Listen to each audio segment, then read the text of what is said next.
Welcome back to another episode of Amazon News Live. Today, I'm your host, Danon Coleman, founder of Ecom Triage, and I've got Robin, the founder of Marketplace Blueprint. And so today it's just the two of us, and we're going to talk about a few subjects as we always do. So Todd is in a training right now, which is why you're seeing my mug instead of his. And anyone that's listening, we love to get your comments, and we want to hear what you have to say and what you think about what we're talking about, or if you have information that we could use, we want to know. So we've got some interesting subjects this week. The first one being Prime Day. So let me share my screen. Let's see, make sure I remember how to do this. All right, where's the share screen button? Present. Share screen. All right, here we go. Okay, so Amazon Prime Day celebratory recap was missing one key metric that the tech giant usually reveals. So basically, it was missing how many units got sold. Every year, Amazon holds a quote unquote record Prime Day. And every year, the company boasts about the performance of the annual sales event in a press release. This self-congratulatory announcement isn't exactly absurd, given its size, and year-over-year growth is noteworthy. However, last year, Amazon didn't disclose this, and neither did it this year. So people are starting to wonder, hey, are these numbers even legitimate, right? So, Robin, have you heard anything about this or read any news about this? I think that it was the largest Prime Days ever is probably a legitimate statement when you consider we doubled the amount of days, and so you kind of have, I think that it could have been that they said, well, it's not apples to apples, so we're not going to give a number. I think it also could be that maybe the numbers weren't quite what they had hoped, and adding the numbers wouldn't increase the stock value. Maybe they're still good, but they're not. They're enough that they might cause, some people to be concerned. So I think that they've always been a little cloak and dagger with how much how much they sell on these days. But so I don't think it's crazy that they're not sharing it. But I think that after the negative press that it got in the beginning, if it was a really, really, really great numbers, I think they might have been more inclined to share those. But hard to say. So you think they're keeping it close to their chest because they are not impressed with themselves, is basically what I'm hearing. Does that sound about right? Well, so maybe it met their goals, but it didn't meet their stretch goals, kind of, yeah. Yeah. Cool. And maybe it's not that at all. Maybe they've just decided that, people, giving it, with other information out there would give too much data, and they're trying to keep some of that because now there's more, Shopify and Walmart and Target are all having their Prime Days on top of it. So it might be that they're trying to protect, they're trying not to make themselves a bigger target than they already are for competing sales. Well, I mean, they are, after all, the target, right? Yeah. No matter what they think. So, yeah, it says here that it's possible that Prime Day was a success. An outside analysis from Adobe estimated that sales across online retails overall increased by more than 30% during this year's 4-day Prime Day period compared to last year. And Amazon said that this year's recap, that the 4 days of Prime Day 2025 outsold any other 4-day period that's included in previous Prime Days, which, if I'm not mistaken, is none. They've never had a 4-day Prime Day before. So I think they're if you included like the shoulder days on any of these. Yeah. Like if you took any combination of 4 days that included a Prime Day, the numbers are bigger. Yeah. Yeah, that's fair. And that, I mean, I think that makes sense. It's like Christmas, right? Of course, Christmas makes sense that you're buying things for other people, so there's an increase in buying, but also there's a dramatic, as soon as you before you've even digested your Thanksgiving dinner, there's Christmas stuff out there, right? And I think that there's just a general humongous marketing push that puts people into a buying mood, you know? I can only speak for me. So normally we spend a lot on Prime days. So I usually use this, the summer Prime Day to stock up for like school supplies and clothes and like, all sorts of things. I had like a list of things that we were going in, and we ended up not spending nearly any money at all because the things that I wanted to buy, none of them, there wasn't enough on sale for me to say, like before there was enough on sale that the one or two things that weren't on sale, I would just add them to the cart because I was already placing an order. Because none of those things were on sale, it did cause me to go other places to look. And there were some things that were on my list that didn't get purchased because I wasn't interested in, buying them at full price. And there wasn't that intensity to, make a purchase quick before those deals go away. I had a lot more time to think about it, which I think we talked about last week too. Mm-hmm. Yeah. Okay, cool. Yeah. It's, we also have a feeling that there's a factor where the sales lull before Prime days because people are waiting for that deal. And I know that in my family, that was definitely something that my wife used. It's like, why would I buy now when I know that there's a very good chance it's going on sale in a few days' time, or next week or whatever. So she had a web cart full of what she wanted to buy and then went click buy. And then that was that, So, and we definitely see that. You definitely will see that. Ad conversions. Take a hit. Overall sales take a hit the week before, and then there's like a little hangover slump afterwards. So, I think for a lot of brands, just the discount, it wasn't worth the discount and the increased, like losing the additional margin that causes that it's required to really participate fully in Prime Day. And a lot of that's out of Amazon's control. It's things like tariffs and inventory supplies and cash flow and all those things. Yeah. And so for our Seller Central account, I've never participated in a lightning deal. I've never done Prime Day deals. And you know what? My sales go up anyhow.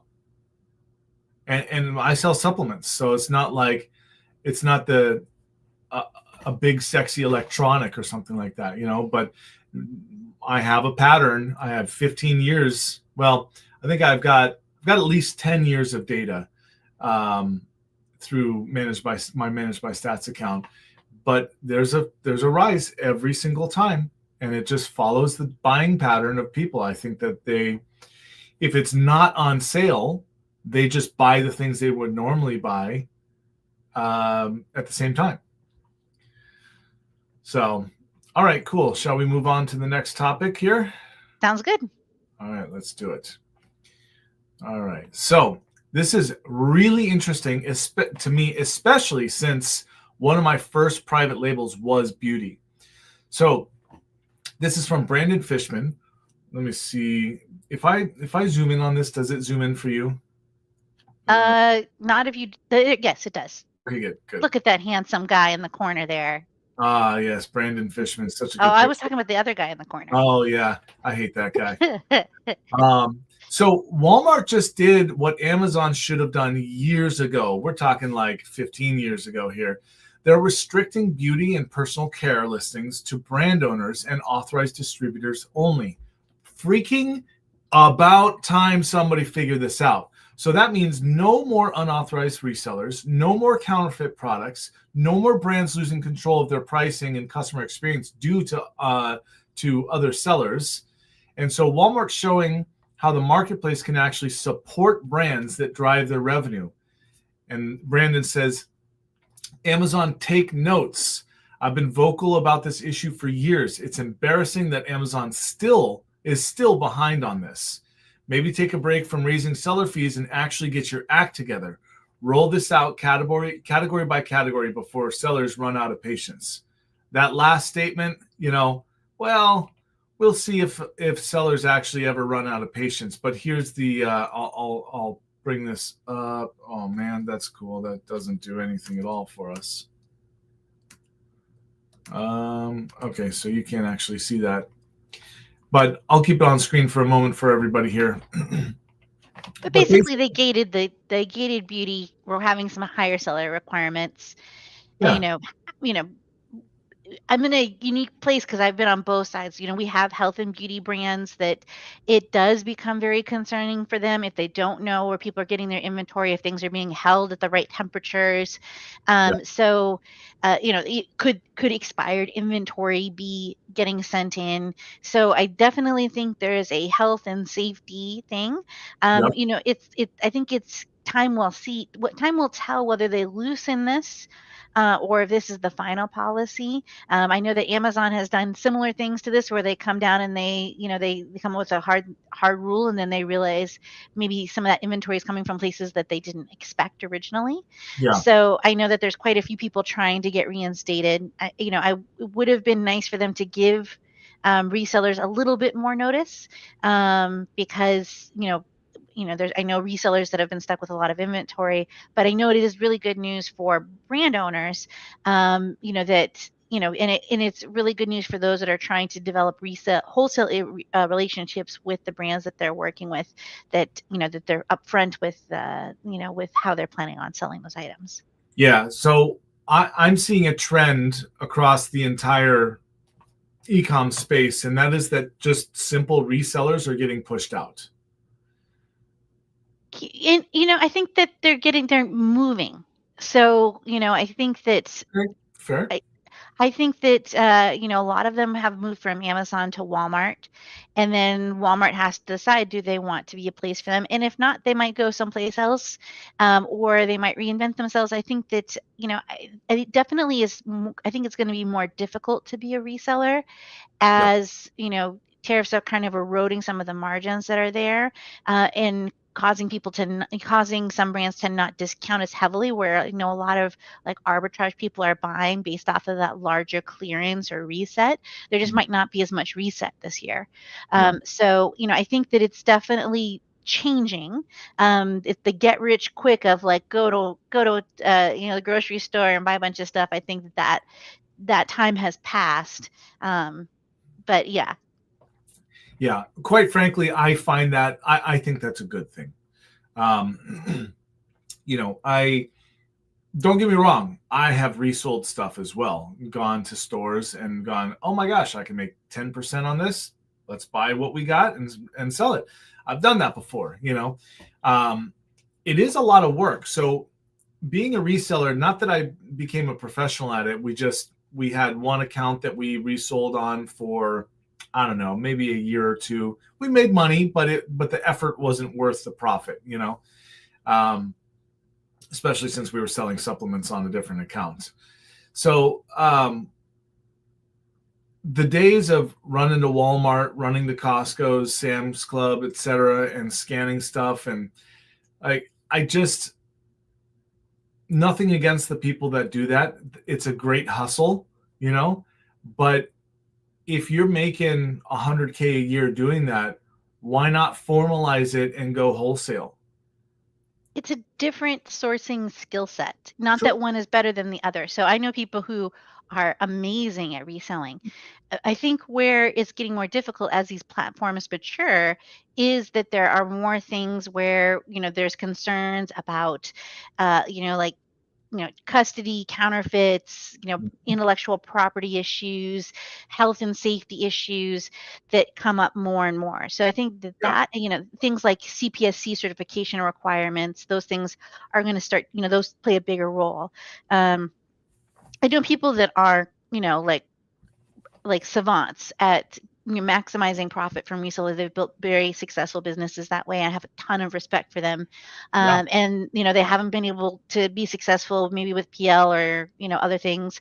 And I know the same thing for people with PL. People, just like people who have done really well with PL, but maybe didn't do as well with reselling. It's just a different skill set. And I Totally. think that there can, there I started as a reseller. So, but I think that when brands look at resellers, they are, because it can really stifle your ability to grow your brand, to control how your go-to-market strategy. Can cause liability issues. So, I mean, I think it really depends on what side of the fence you're on. And I try to be compassionate for both sides, because on both sides, there's people who are just trying to make a living, and good people, in both camps, but different set of problems and solutions for sure. I totally agree. And look, my wife and I were unwilling to put the effort into what it took to be a reseller, right? Wholesale, we didn't want to be housing that much inventory and quite frankly have that liquidity out there just sitting, right? Private label was expensive and a ton of work, right? And so we went with brand management. It's probably the best explanation of it is actually because we have exclusivity to a brand, except it's on our Seller Central account.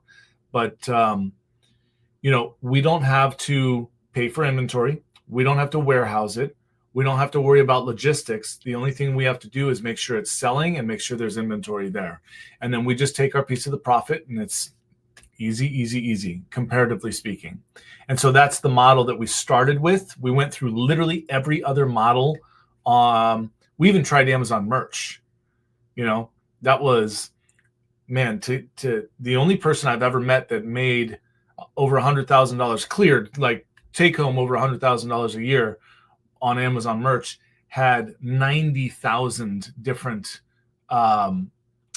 designs on there, and had to be just pumping them out like crazy. So I was like, forget that. We made a couple of sales on merch. I'm like, nah, this ain't worth it. On a $30 shirt, we made like $3.50 or something like that. But all I'm saying is I agree with you. I'm not poo-pooing on the model. I'm saying that the model is getting squeezed. And if you're making money on it, why not transition into a model that's not as squeezy? But even wholesale's getting squeezed, private labels, like they're all getting squeezed. And so, Yeah. I don't know if there's like a clear, like blue ocean to run to, and we work with both. So we work with brand owners, and then we have a couple resellers that we work with that have relationships, kind of like a brand management, where we handle the brand management piece of that that wholesaler agreement with them. So they, put us in connection with the brand, and, we do the listing cleanup and, the strategy and, a lot of those things, like the compliance issues, those kinds of things. I would tell those clients, like, deepen the relationship with the brand, see if you can become an authorized reseller. If not already, I'm sure you already are, but if you can formalize it on Amazon and protect yourself, that sort of thing, and maybe go into hey, why don't we just manage all of your products? Or, that's all I'm saying is, it's this for the last few years now, the resale market is getting squeezed and squeezed and squeezed out. I also know a lot of PL companies that are really struggling too. So, Sure. I mean, I think that if you've had a really successful business in one thing and it's still generating money, it's hard to transition to something that maybe you don't have that same track record with. Yeah. Yeah. Look, I agree. I'm just hoping, all I'm saying is, if you don't prepare for the future, you're going to die in the past. That's what I'm getting at. And I include myself in that, by the way, because I've experienced that where I didn't change with the times. And, oh no, now I'm not making money here because, the first version was gating, right? So when they started gating categories, and we've been selling supplements on Amazon for 5 or 6 years, and one day we look and like, why is this listing suppressed? And there was nothing, no notification back then. We reached out and like, oh, you're gated, you can't sell this product on Amazon. Like, come on, we've been selling this product on Amazon since before you started working there. What's the deal here? And that was our first introduction, like, oh, well, it's category gated, you need to get permission. And then now we have to do all kinds of testing documents and stuff like that in order to do this, which ultimately I do think this is a good thing. Yeah, even though I know it put people out of business, some people, I'm very grateful that Amazon has gotten more diligent about asking for that testing. Yeah, absolutely. All right. So for those of you that are listening, first of all, thank you for being here. And second of all, if you have any comments, we'd like to know what you think about what we're discussing here. And so that we can talk about that and get your opinions and thoughts and information. So feel free to go ahead and comment. Let's get on to the next topic. This is an interesting one. Marketplace Pulse is a company that or a newsletter that I've been following for quite some time. And let's go over what they have to say. Amazon sellers generating $1 million revenues have nearly doubled to over 100,000 globally, defying marketplace maturation predictions and confirming that reduced competition has created greater opportunities for those who remain active. I assume they're referring to our recent toll roads for products. According to the new Marketplace Pulse research analyzing seller revenue distribution across Amazon's global marketplaces, the number of sellers exceeding $1 million in annual sales has grown from 60,000 in 2021 to over 100,000 today. Here's my take on this. Do you remember roughly how many new sellers are coming onto the Amazon platform per year? No, but I do remember when I got my top 1% or whatever certificate that they gave away in like 2016 or something, and all of us were all proud, and then we realized that everybody we knew in the reseller community had gotten one. But I don't remember how, but I think that yeah, go ahead and answer your question because I have thoughts on this, but yeah, so I don't remember either, but it is millions, right? And there's last time I looked, there was over 90 million active seller accounts on Amazon. So, all right, continuing on this, more striking, over 230 sellers now generate 100 million or more annually on a single marketplace, up from approximately 50 just 4 years ago. I find this interesting. So I actually have a friend that's in this category, a couple of friends in this category, and they're feeling the squeeze. And so one of them has actually dropped below. They were doing 150 million plus, and they've actually dropped. I think last year they just hit 100 million. So that's a significant hit on their revenue. But looking at the number of Amazon sellers by annual sales, obviously most of them are below the 100K plus.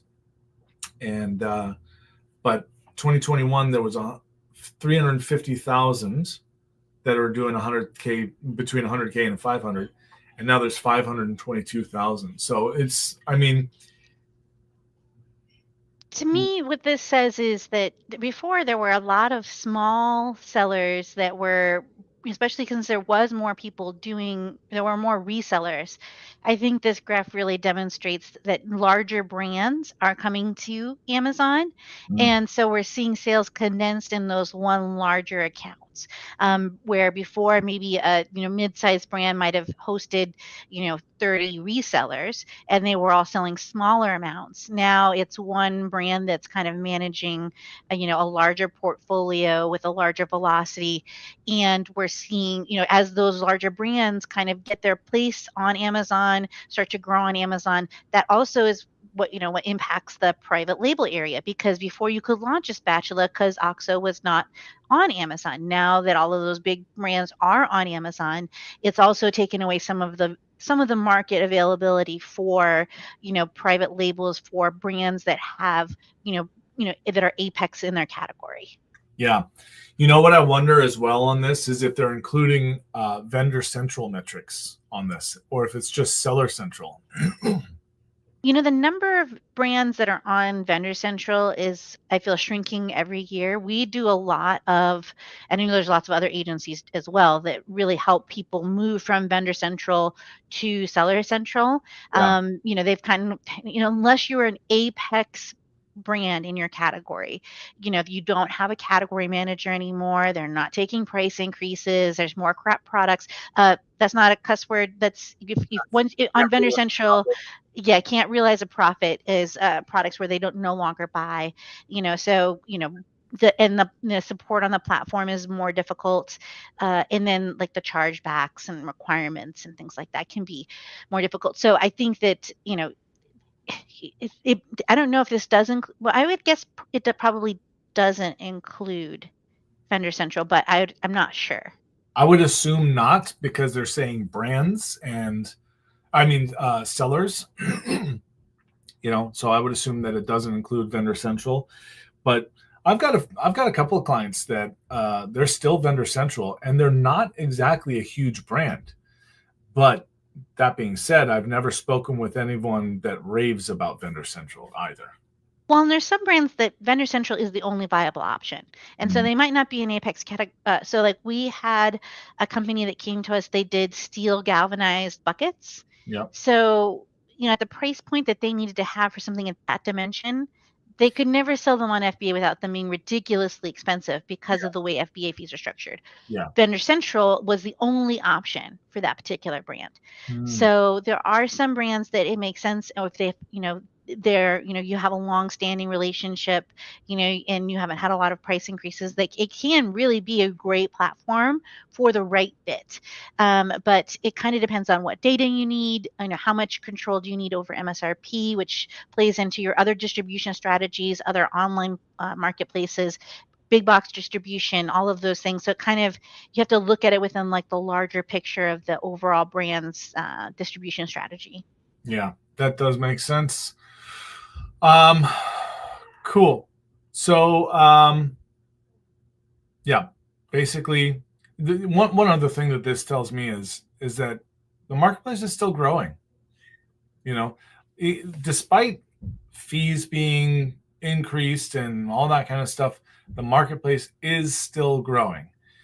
And we can't attribute this all to just brands. Man, this is so small. Oh, well.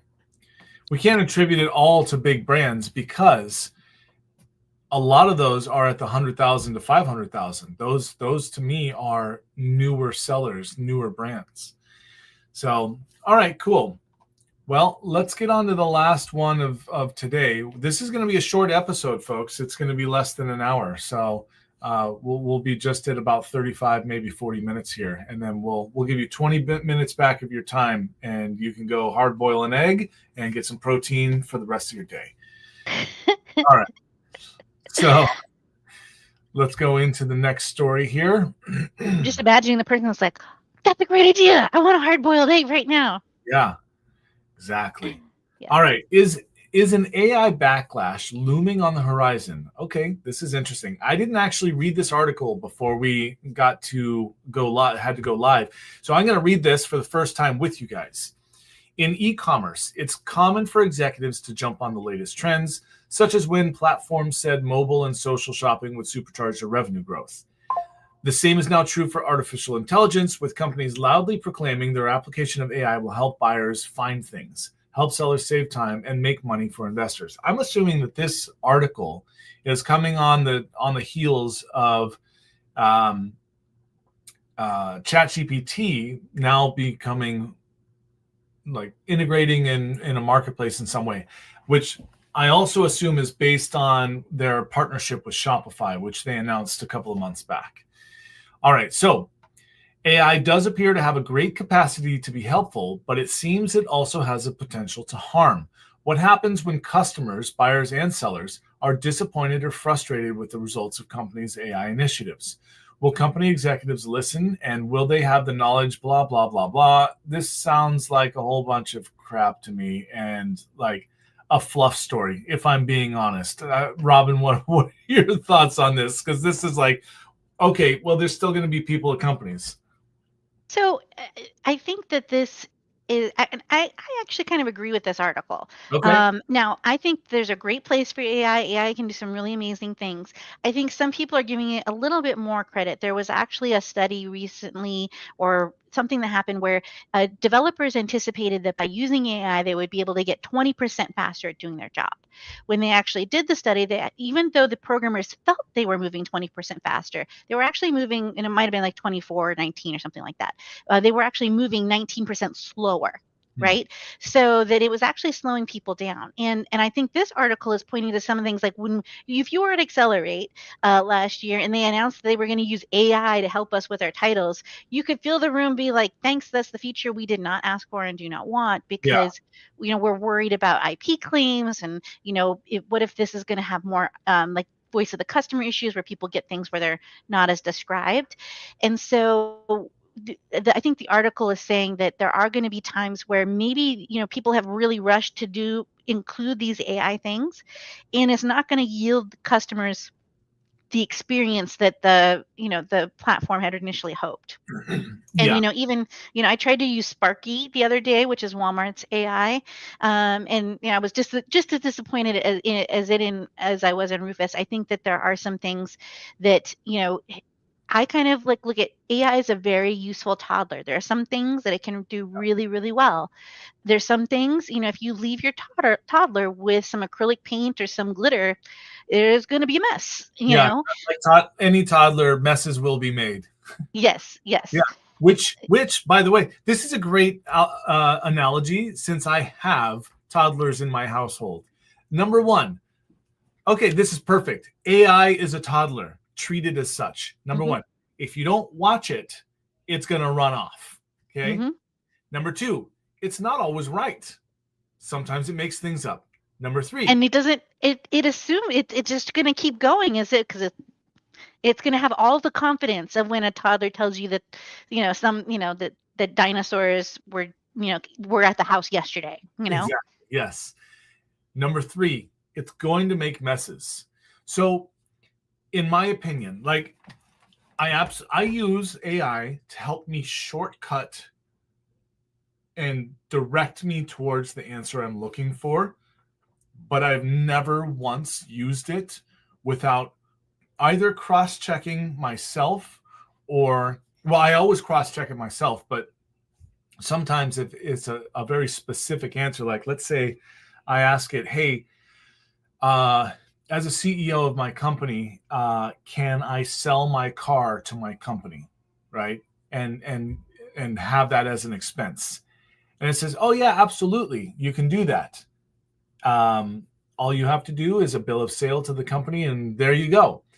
But it doesn't tell me if it's over 6,000 pounds, you can write off 100% of it. If it's under 6,000 pounds, you can only write off 50% of it. If it's used and if it's new and blah, blah, blah, blah, blah, all these different little nuances. If I had just trusted, and I didn't do this, I actually did sell my Rover to my company so that I could repair it through tax-free. But if I didn't know about these things, I could set myself up for some failure. You can't just trust AI. You have to check it yourself. We had a brand that got a new CMO, and I looked at her LinkedIn, and she didn't really have a ton of Amazon experience, but she was coming on, and she was putting everything into ChatGPT. Like the emails were clearly, you could smell the AI on them. Yeah. And because she was running everything through AI and there was things that she was telling people to do or things that she was doing that was going to cause like legal issues or cause like account health issues, or even something simple like assuming that brand registry is the way to gate a product, right? So there are and I think that as people start to use AI and these AI agents, sometimes if you want the same predictable result every time, you don't ask a toddler to do it, right? So you don't, AI is not good right now at generating the same result consistently over a long period of time with a longer set of instructions. Yeah. So I think that this article is saying that, some of these platforms are trying to help make it easier for sellers and make things go faster or be able to roll things out because they want to be AI forward. They think that this will help the shopping experience, but they don't really know enough about how AI is going to what particular problems AI is going to cause. I mean, you know, as a dad, that if you tell your toddler pour the milk out of the container, that's if the container is mostly empty, then they'll probably do a great job. Yeah. But yeah, you know, if it's a brand new 2 gallon of milk and it's a toddler, they're probably going to spill because it's too heavy. You know. Yes. Yes. Absolutely. Yeah. Well, I definitely feel that. Well, first of all, I had an executive assistant that just took AI as well and put it into a doc. I'm like, don't ever do that. Don't do that. Don't do that. Luckily, it was just SOPs, but it was like the formatting and everything. Like you said, I could just smell like she said, "Hey, do this, do that." Okay, I completed this task, right? And like, that's not what we do here. So, but I'm sure you use AI, right? We use it for ideation, so I would never use it to write a listing. Because okay, so we have like a steel wire company. They do like galvanized steel wire. Mhm. And if you put it into AI would say that it's great to use for zip lines.